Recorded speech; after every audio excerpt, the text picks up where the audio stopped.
started this project and they basically handed me the responsibility of the audio for it, I started taking a look at the concept art that was being developed and taking a look and seeing the sort of Renaissance approach they wanted to bring in. And it became obvious pretty early on that this was the type of game that was a story-driven game. So at that point, I knew right away I'd made my first decision that the story needed to be the priority, it needed to be at the forefront. With all due respect, Major, I'll expect 2 security details waiting for us on the tarmac. In the first Deus Ex, I think because it was far more futuristic, it's a very electronic score. In this one, I think because it's 25 years earlier, it's a generation earlier, it's mechanical augmentation, so the music tries to express that. We decided to try using organic instruments to represent more of the human side, and then using electronic instruments to represent more of the augmentation side. It's a lot of acoustic drums, it's a lot of choir, it's strings. Because it's interactive, the music has to shift depending on what the player is doing. Especially in Deus Ex, where the player can play it stealth, or he can play it as an action game, or he can play it socially, the music has to be able to reflect all those different styles of gameplay. Combat is just insane.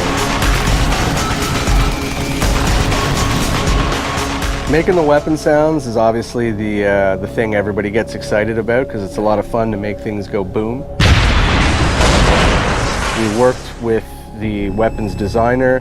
We went through tons of different sounds, blending all kinds of different weapon sounds, tweaking it. We take real sounds, but we blend these sounds with other stuff. Like, it's not just like 3-4 sound blended together. It's like probably 25 sounds all together. You have to feel the things like they're real, but in the same time, you like to get these things a little bit more than real.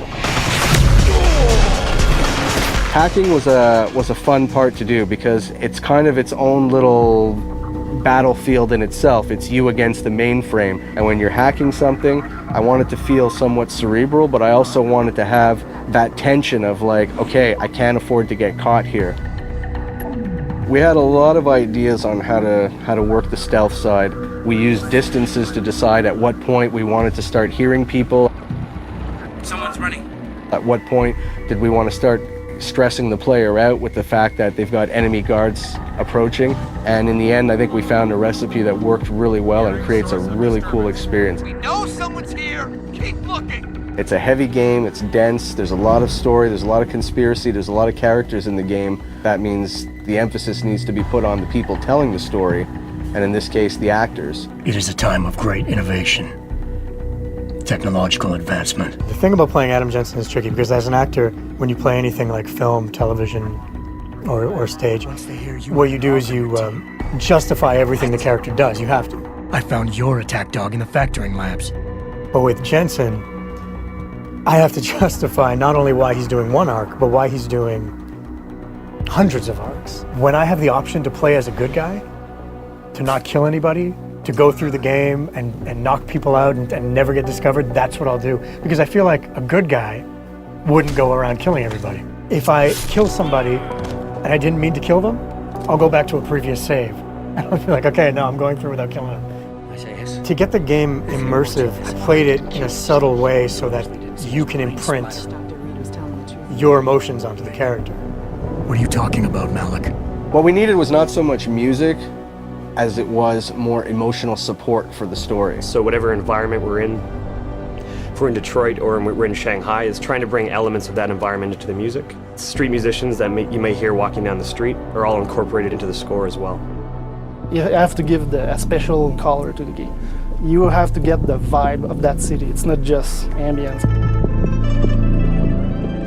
We've also got sounds being triggered at different intervals as you walk because that's what makes it feel realistic. Hearing a window break in the distance as you walked a certain path. And what's cool is when you walk back the same way, it's not going to be the same sound. It's not baked in. We've got something else cooked up. I don't have no freaking sponsors. Now you're sitting there going, okay, well, this feels like it's adapting to what I'm doing in the game, and ultimately that's the illusion you want to create.